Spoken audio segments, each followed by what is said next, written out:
కామారెడ్డి జిల్లాలో పెద్దపులిపై జరిగిన విషప్రయోగం ఘటన కలకలం రేపుతోంది.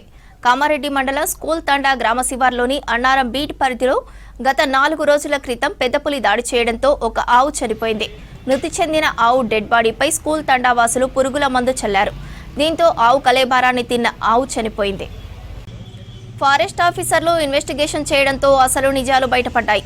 తండావాసులు 4గురిని విచారించారు. తండాకు చెందిన మహిపాల్, సంజీవ్, గోపాల్, కణిరామ్లు పులిపై విషప్రయోగం చేశారని తేలడంతో వారిపై వన్యప్రాణి చట్టం కింద కేసులు నమోదు చేశారు. నిందితులను అరెస్టు చేశారు. వారికి 14 రోజుల రిమాండ్ విధించింది న్యాయస్థానం.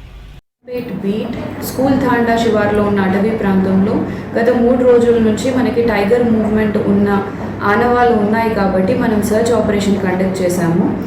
అలాగే ఇవాళ మనం స్కూల్ తాండా నివాసులైన బుక్యా మహిపాల్, గంగావత్ కన్నీరామ్, సలావత్ గోపాల్, పిపావత్ సంజీవ్ ఈ 4గురిని కూడా మనం trespassing under section 20 of Telangana forest act 1967 and under section 9 and 2 of wildlife protection act 1972 ఈ 2 సెక్షన్ల కింద వాళ్ళని రిమాండ్కి పంపించడం జరిగింది. ఈ 2 సెక్షన్స్ కూడా trespassing into forest and also hunting of wild animal.